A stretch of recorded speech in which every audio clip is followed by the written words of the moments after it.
जय हो जगन्नाथ प्रभु की। जगन्नाथ शब्द का अर्थ जगत के स्वामी होता है। इनकी नगरी ही जगन्नाथपुरी या पुरी कहलाती है। इस मंदिर को हिंदुओं के 4 धाम में से एक गिना जाता है। यह वैष्णव संप्रदाय का मंदिर है जो भगवान विष्णु के अवतार श्री कृष्ण को समर्पित है। माना जाता है कि भगवान विष्णु जब चारों धामों पर बसे अपने धामों की यात्रा पर जाते हैं तो हिमालय की ऊंची चोटियों पर बने अपने धाम बद्रीनाथ में स्नान करते हैं। पश्चिम में गुजरात के द्वारिका में वस्त्र पहनते हैं, पुरी में भोजन करते हैं और दक्षिण में रामेश्वरम में विश्राम करते हैं। द्वापर के बाद भगवान कृष्ण पुरी में निवास करने लगे और बन गए जग के नाथ अर्थात जगन्नाथ। पुरी का जगन्नाथ धाम 4 धामों में से एक है। यहाँ भगवान जगन्नाथ बड़े भाई बलभद्र और बहन सुभद्रा के साथ विराजते हैं। हिंदुओं की प्राचीन और पवित्र 7 नगरियों में पुरी उड़ीसा राज्य के समुद्री तट पर बसा है। जगन्नाथ मंदिर विष्णु के 8वें अवतार श्री कृष्ण को समर्पित है। भारत के पूर्व में बंगाल की खाड़ी के पूर्वी छोर पर बसी पवित्र नगरी पुरी उड़ीसा की राजधानी भुवनेश्वर से थोड़ी दूर पर है। आज का उड़ीसा प्राचीन काल में उत्कल प्रदेश के नाम से जाना जाता था।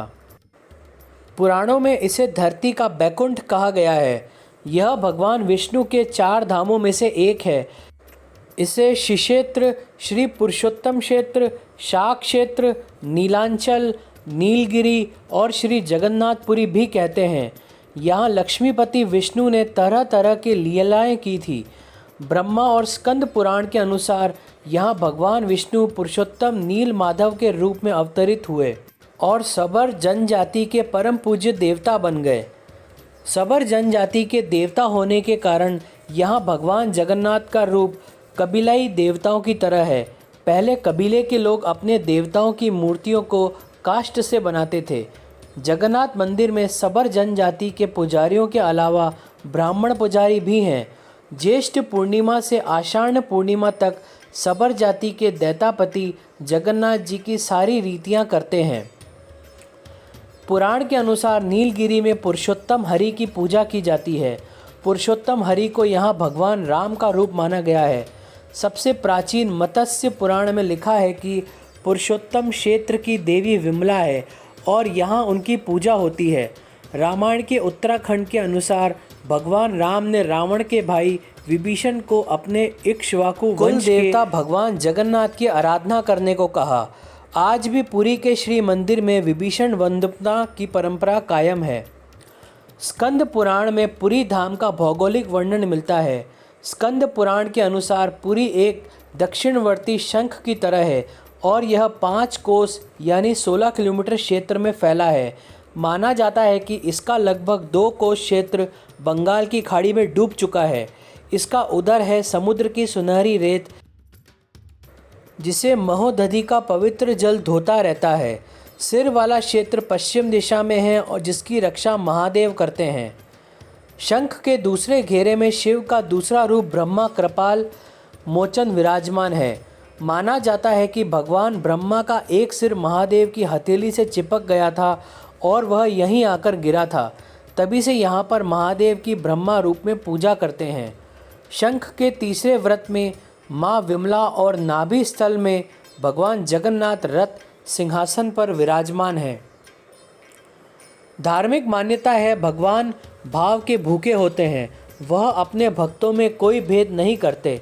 यह बात हर साल उड़ीसा की पुरी में आयोजित होने वाली जगन्नाथ जी की रथ यात्रा के दौरान देखने को मिलती है। इस रथ यात्रा के दौरान भगवान जगन्नाथ जी का रथ एक मुस्लिम की मज़ार पर रुकता है।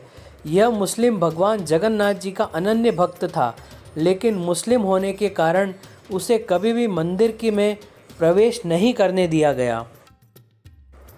जानकारी के मुताबिक यह उस समय की घटना है जब भारत पर मुगलों का शासन था। साल बेग इस्लाम धर्म को मानता था। उसकी माता हिंदू और पिता मुस्लिम थे। साल बेग मुग़ल सेना में भर्ती हो गया। एक बार उसके माथे पर चोट लगने के कारण बड़ा घाव हो गया। कई हकीमों और वैद्यों से इलाज के बाद भी उसका जख्म ठीक नहीं हो रहा था। ऐसे में उसे मुग़ल सेना से भी निकाल दिया गया। परेशान और हताश साल बेग दुखी रहने लगा। तब उसकी माता ने उसे भगवान जगन्नाथ जी की भक्ति करने की सलाह दी। साल बेग ने ऐसा ही किया। वह दिन रात जगन्नाथ जी की पूजा अर्चना और भक्ति करने लगा। इससे उसे मानसिक शांति और जीवन जीने की शक्ति मिलने लगी। एक बार सालबेग ने सपना देखा कि जगन्नाथ जी खुद उससे मिलने आए हैं और उसे घाव पर लगाने के लिए भभूत देते हैं और सालबेग सपने में ही उस भभूत को अपने माथे पर लगा लेता है। जब सालबेग की नींद खुलती है तब उसे एहसास होता है कि वह तो सपना देख रहा था, लेकिन वह इस बात पर हैरान रह जाता है कि उसके माथे का घाव सचमुच ठीक हो चुका था। भगवान की जय जयकार करता हुआ और भावों से भरा हुआ सालबेग तुरंत जगन्नाथ जी के मंदिर की तरफ उनके दर्शनों के लिए दौड़ पड़ता है, लेकिन मुस्लिम होने के कारण उसे मंदिर में प्रवेश नहीं मिलता। ऐसे में वह मंदिर के बाहर बैठकर ही भगवान की भक्ति करने लगता है, प्रभु का नाम जपता है और उनके भजन लिखता है। धीरे धीरे उसके भजन अन्य भक्तों की जुबान पर भी चढ़ने लगते हैं। भगवान की भक्ति करते करते सालबेग की मृत्यु हो जाती है, लेकिन अपनी मृत्यु से पहले वह कहते हैं कि यदि मेरी भक्ति में सच्चाई है तो मेरे प्रभु मेरी मज़ार पर ज़रूर आएंगे। मृत्यु के बाद सालबेग की मज़ार जगन्नाथ मंदिर से गुंडीचा मंदिर के रास्ते में बनाई गई थी। सालबेग की मृत्यु के कुछ महीने बाद जब जगन्नाथ जी की यात्रा निकली तो सालबेग की मज़ार के पास से रथ आगे ही नहीं बढ़ा। सभी भक्त रथ खींचते खींचते जोर लगाकर थक गए, लेकिन रथ इंच भर भी आगे नहीं बढ़ रहा था। ऐसे में सभी परेशान हो गए और कुछ समय नहीं पा रहे थे कि आखिर क्या किया जाए। तभी किसी ने राजा को सालबेग के बारे में बताया और उसकी भक्ति तथा कथन के बारे में जानकारी दी। तब राजा ने पुरोहित जी से मंत्रणा कर सभी से भक्त सालबेग की जयकार करने के लिए कहा। सालबेग के नाम के जयकारे लगाने के बाद जब रथ को खींचने का प्रयास किया गया तो रथ चलने लगा। बस तभी से हर साल मौसी के घर जाते समय जगन्नाथ जी का रथ सालबेग की मज़ार पर कुछ समय के लिए रोका जाता है।